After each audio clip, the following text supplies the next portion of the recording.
তো দেখো আজকে ঘুমের থেকে উঠে গোপাল দিয়েই তোমাদের সাথে ভিডিওটা আমি শুরু করলাম। আর গোপাল দিয়ে কেন শুরু করেছি বা কেন আজকে গোপাল পুজো দিচ্ছি তোমাদের সাথে শেয়ার করছি, পুরোটাই ভিডিওর লাস্টে বলবো। তো দেখো, শ্বশুর আমার ঘরের সব পুজো দিয়ে দিয়েছে বাবা, আর আমি শুধু আমার গোপালকে দিচ্ছি, আমার লাড্ডু গোপালকে দিচ্ছি। তো যাই হোক, প্রথমেই বাবাকে তো মাটির মূর্তি, যেহেতু আমি স্নান টান করাতে পারবো না, মুছে টুছে আমি ফুল টুল দিয়ে দিয়েছি। তারপর এখন বাবাকে ভোগ দেব। তো যেহেতু গোপাল পূজা তুলসী ছাড়া তো সম্পূর্ণ হয়ই না। তো দেখো, তুলসী দিয়ে আমি ভোগ দিয়ে দিলাম, প্রদীপ জ্বালিয়ে দিলাম, ধূপ দিয়ে জ্বালিয়ে দিলাম।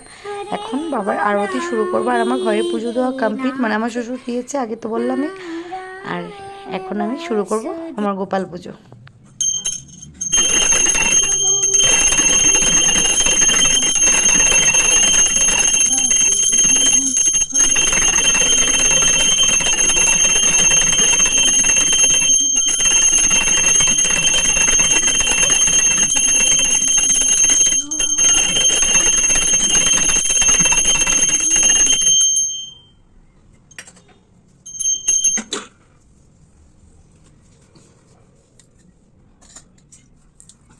হে মন জানে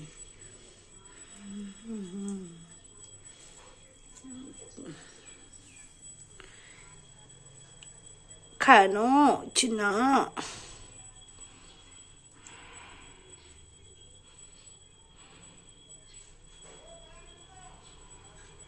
তো hello everyone, welcome back to my channel and again welcome back to my new video. তো কেমন আছো তোমরা? আশা করছি তোমরা খুব ভালো আছো, আর আমিও খুব ভালো এবং সুস্থই আছি।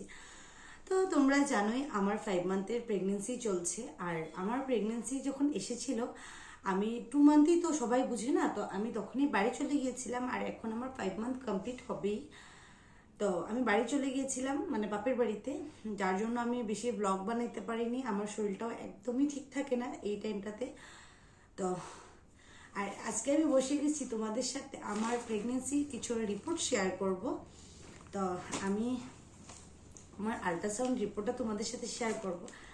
আর ভাবলাম যে না, অনেকদিন হয়েছে, আমি তো তোমাদের সাথে কিছু শেয়ারই করতে পারছি না, যার জন্য তোমরা আমার থেকে দূরে চলে যাচ্ছ। তো যাই হোক, এটা তো আমার প্রেগনেন্সির যেটা বই হয় আর কি। তো এটাই আমার হাম হসপিটালের। তারপর দিয়ে এখন দেখাবো আমি আমার রিপোর্টগুলো তোমাদের সাথে শেয়ার করব। এটা হলো আমার আল্ট্রাসাউন্ড রিপোর্ট। আর আমার আল্ট্রাসাউন্ড রিপোর্টটাতে আমি আমার বেবিকে পরে দেখতে পাচ্ছি, আর এটা আমি তোমাদের সাথে পরে শেয়ার করব। তো যাই হোক, এটা রেখে দিলাম। তো তারপর আমি যেরকম আমার সুগার টেস্ট করেছিলাম, ব্লাড টেস্ট, থাইরয়েড, তো আমার ব্লাড বি পজিটিভ বের হয়েছে। তারপর দিয়ে আমার থাইরয়েড, সুগার, তারপর এসব সব কিছুই নর্মাল ছিল। হ্যাঁ, এইসবে কোনো প্রবলেমই ছিল না। তারপর ইউরিক অ্যাসিড টেসিড, মানে শরীরে আমাদের যাই সব কিছু থাকে, সব অল ওকে ছিল একদম।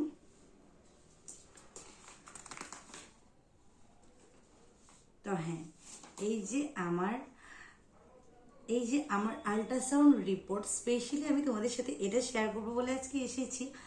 তো আমার আল্ট্রাসাউন্ড রিপোর্টে আমি যতটুকু আমি বুঝতে পারবো ওইটাই আমি তোমাদের সাথে শেয়ার করব, বাকিটা আমি জাস্ট বলে দিচ্ছি। তো আমি 30 উইক 5 ডেজে ফার্স্ট আল্ট্রাসাউন্ড করিয়েছিলাম। তখন আমার বিপিডি ছিল 24 mm, এইচসি ছিল 91 mm, এসি ছিল 67 mm, এফএল ছিল 10 mm, ইজিএ ইজিএ তো মানে 13 উইকস 5 ডেজ ছিল।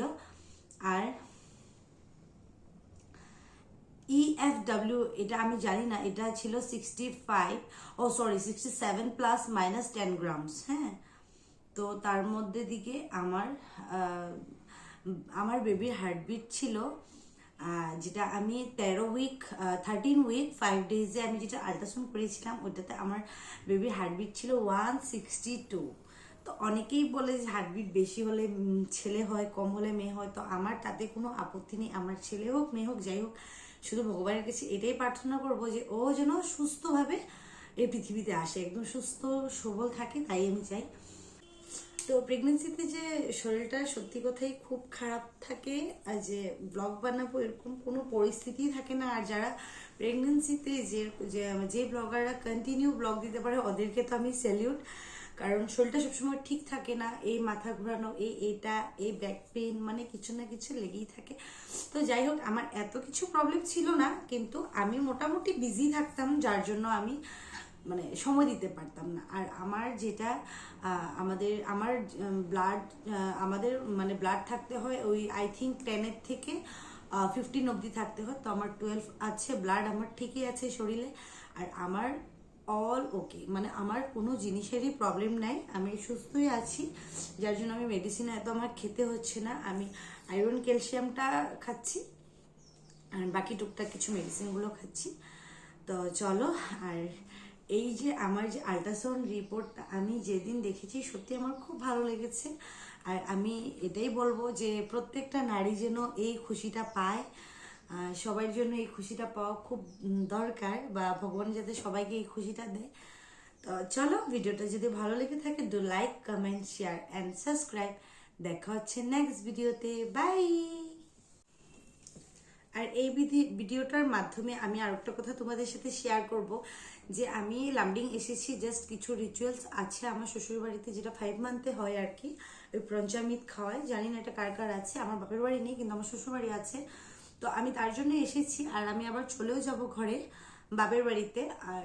আর একটা কথা, আমি তোমরা আমার তার আগের ব্লগটা দেখলেই বুঝতে পারবে, আমি গোপাল বসিয়েছি ঘরে। এটা আমি মানে সকালে আজকে পুজো দিয়েছি, ওইটা তোমাদের সাথে আমি আজকে ভিডিওর প্রথমেই শেয়ার করব। তো যাই হোক, আমি গোপাল ঘরে হঠাৎ করে কেন বসিয়েছি বা কেন আমি গোপাল পূজা করছি, যদি তোমরা জানতে চাও অবশ্যই কমেন্ট করো আমার এই ভিডিওটাতে। আমি নেক্সট ভিডিওতে বলে দেবো যে আমি কেন গোপাল বসিয়েছি। আর হ্যাঁ, কেন আমি মাটির গোপাল, মানে মাটির মূর্তি যেটা তৈরি করা হয় ওইটা দিয়ে কেন পূজা করছি, আমি পিতলের গোপাল কেন আনিনি, বা কেন পিতলের গোপালকে পূজা করছি না, বা কেন মানে কবে করব, যদি সব কিছু তোমরা জানতে চাও তো এই ভিডিওটাতে কমেন্ট করো, আমি অবশ্যই তোমাদেরকে নেক্সট ভিডিওতে বলে দেবো। আর আমার পাশে থেকো, আর মানে আমার চ্যানেলটিকে সাবস্ক্রাইব করতে ভুলো না। তো চলো, আর ভিডিওটাতে বেশি আগে বাড়বো না, টাটা।